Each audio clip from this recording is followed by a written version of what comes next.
Hello YouTube and welcome back to Fire Gaming Project. So in this short video I'm going to talk about the Polar Star 5-star bow that was just announced in the 2.2 preview live stream show for the upcoming version 2.2.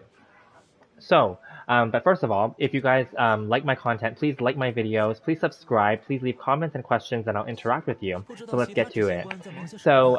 This Polar Star is going to be a 5-star bow that specifically, I'm assuming, best in slot going to be for Child Tartaglia on the screen right now. So should you pull it or skip it when it comes around? So first of all, first things first, the weapons banner is a trap. And I say that with the nicest way possible. Basically, it's a scam, okay?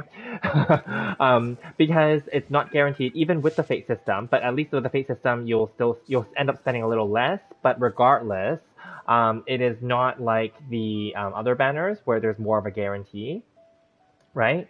Or at least the guarantee on the other banners is like if you get if for the character banner, right? If you don't get your limited character banner, if you don't get your favorite character, the one that you want, and you get any other 5-star character, then the next one you're gonna get the actual one that you wanted, right? Whereas this one you have to basically not get it twice, and then on the third one you'll get it. You know, so it's kind of risky for sure. Okay, definitely we've all had our experience with this, I'm sure, ever since this fate system was introduced. Regardless, I still pulled for the Thundering Pulse and the Mistsplitter Reforged and the Engulfing Lightning. Okay, I think the Mistsplitter Reforged was my worst one because I actually went through the third fate point basically, and then Thundering Pulse, I think I got it after on the second one, and then Engulfing Lightning. I think I don't recall if I lost one in the middle, but anyway, I think I lost one, and then I got two Engulfing Lightnings back to back. So that's what happened. Okay, so here we go. For the Polar Star, I think that if you already have the Thundering Pulse, which I do, and I'm going to show you my child on screen, and I talk about this in my child review video. Please do check that out. I also did another video earlier today comparing Child and Hu Tao, in a more summary kind of way. Do check that out. I did individual reviews of both characters in anticipation of them being rerun for 2.2, and now they are confirmed. Okay. I also talk about Toma and his pre-release analysis, and also Toma and on Hu Tao's banner and why he's not on Child's banner. So do check that out as well. I talk about the 2.2 live stream preview review. I also talk about the Genshin concert review, etc., etc. So do check out my other videos. Please like, subscribe, and comment. So again, back to this. So I have given the Thundering Pulse to my child Tartaglia because it just is really it's just really good for him, okay? Because in his melee stance, which is what I primarily use him for, his normal attacks are converted into Hydro damage, basically, right?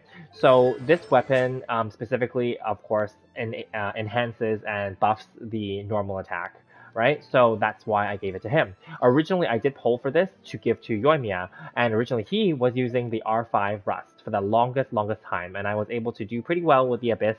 Overall, I would be honest, I didn't get 36 stars in those previous patches. I would get 33, 34, but never 36 because of the timing issue. I could never get them, the final floor 12, I could never get the time down, right? And that's okay. I'm not the person that would just keep doing it over and over and grinding it. I didn't care. So, but in the more recent patches, and especially 2.1 onward, I've been able to get 36 stars. And it's a variety of things. Obviously, I've been leveling up my characters. I talk about that in my updates videos about my AR-58 and what I've been doing with my account since then. I've rebuilt some characters. I've changed out their artifacts.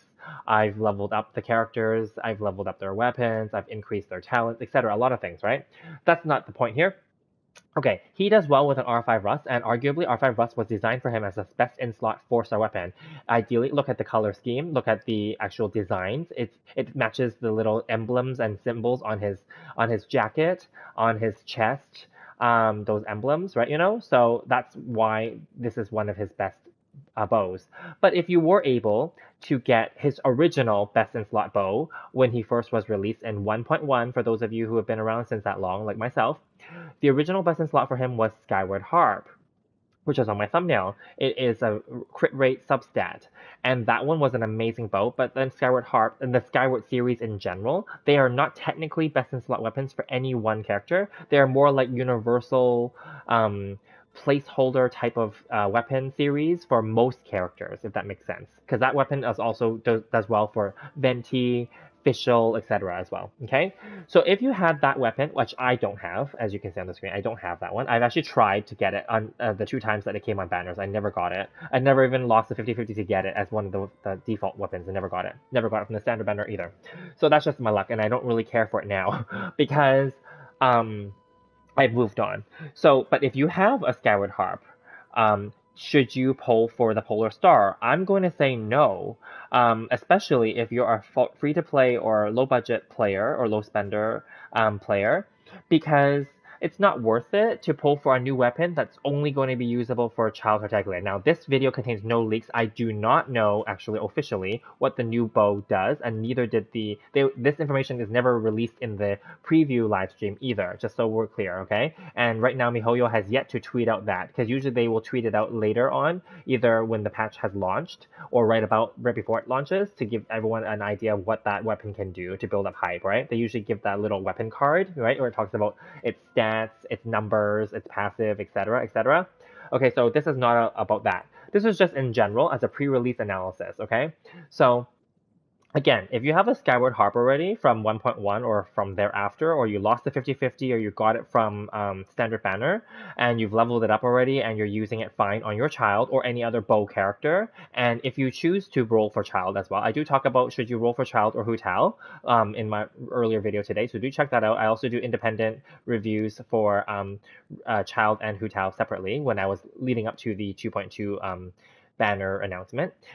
So do check those out as well. But anyway, Skyward Harp is an amazing weapon for him, okay? And I can only say this based off of what I've seen from other players who have this, okay? Now, I personally I've used the R5 Rust on him, and it's an amazing bow, like I just said. So if you have an R5 Rust already, obviously the Polar Star 5-star bow is going to be better than it, of course. That's just a given, okay? We're not going to go there to compare them. But if you already have an R5 Rust and you're doing fine with it on your child, I don't recommend you to, unless you are willing to spend your gems or your money, to go for the Polar Star and risk being trapped or scammed by the weapon banner, right? That is up to you, but I would say it's not worth it. Should you go for it if you have the Thundering Pulse from the recent banner, like myself here? This is exactly the question that I'm asking out loud to you, but also to myself. I myself may not go for the Polar Star. I might only go for it if I like its overall kit and build when it comes out officially, or maybe because I want to try my luck on the weapon banner, whether that's because I want to do it for a video purpose for my channel here, or if it's because the other actual valid reason is maybe I just want to get it so that because I really enjoy this character, just so we're clear. I had him from the beginning, and I talked about that as well, and I got him on the rerun. I went for his constellations. I try to get even more than I have now. I only have him at C2 now, because I got him at C0 on his first banner, and then I got him to C2 on his rerun banner. I tried to go for C3. It's not on my channel because this is before I became a streamer. But then, yeah, I was not lucky. So I'm going to definitely put polling on his banner to my own case only to go for his C3 and maybe C4 if I'm lucky. So let's just see, right? I'll keep you guys posted. Regardless of that though, would I want to get him another bow? I am okay with keeping him on the Thundering Pulse. It's amazing on him. But I would be also okay to get him a Polar Star if it can give him a little bit more of an advantage when he's on the field. Of course, I'm going to go for his constellations too to give him more advantage. But that's just me, okay? And then what would I do with this Thundering Pulse? Well, I would pass this back to Yoimiya because it's her best in slot bow, right? And outside of Yoimiya and Child, the Thundering Pulse, I believe, from most people's analysis, was that it's a very powerful weapon, but it's only for them too. Whereas the new Polar Star seems like it may only be for Child, right? So for that reason alone, I don't recommend most people to go for it. Unless you're like me and you really want to beef up and buff up your Child, or that you really are guaranteed that you're going to go for Child, or have Child already, or you really like him, then maybe consider getting that just to make him even more stronger because you like him, right? That's just basically my situation.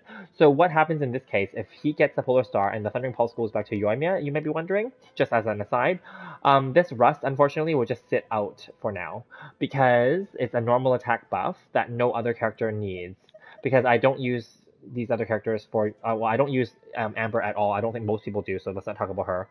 Diona, I don't need her to do normal attacks. I also don't need Aloy to do normal attacks. I also don't need Fischl to do normal attacks or Venti, and Venti's fine with his stringless, right? You know? So that's why this will just sit out, unfortunately. But that's just part of power creep and leveling up your characters, right? So just like how when we first started, we would go for 3-star artifacts, then we would level up and improve to 4-star artifacts, then to 5-star artifacts, right? You know, so similar thing. From 4-star, eventually, if you play the game long enough and you like your characters and you want to keep boosting them up and buffing them up, you're going to eventually like migrate to 5-star weapons. That's just kind of the deal here. So anyway, that's just my long and the short of it. I don't think, as a summary conclusion, I do not think the Polar Star is worth it to pull. I think that most players should skip it, especially free-to-play and low-budget spenders. Do not pull on the Polar Star banner. Okay, I'll probably do a more concise update of this once the banner is officially released and once the information for the weapon is also released. But right now, as a pre-analysis, I do not recommend people to pull for it. Only pull for it if you are financially able to and you like it and you like this character and you are going to get him or you already have him, right? If you already have the R5 Rust or an R1 Skyward Harp or an R1 Thundering Pulse, do not pull for the Polar Star because again, he'll be fine with any of those weapons already, so he doesn't need just another weapon that's only for himself. Unless you have other characters in your roster that want those other weapons that you want to free up. Okay, that could be something to consider. But again, then it really depends on if those weapons are really something that you want to give them, right? Again, Thundering Pulse is only good for him and Yoimiya majority of the time. I mean, it can still work on other characters, but again, it's mostly for them. And then R5 Rust, like I just said, is only good for him and her as well. And then Skyward Harp is the more universal one. That one could technically be passed on to other characters. And so if that's the case, maybe it's up to you. If you want to go ahead and get him a new weapon and then pass the Skyward Harp on to somebody else, that's okay too. So I'll leave it at that, but do share your thoughts. What do you guys think? Are you guys going to pull for this Polar Star? Are you guys going to, do you guys have the Thundering Pulse or the Skyward Harp or an R5 Rust already on Child? Are you guys going to even go for Child, or do you have him already? Let me know. Okay, so please check out my other videos, and please, again, like, subscribe, and hit the notification bell, and leave me some comments and questions, and I'll see you guys in the next one. Thank you.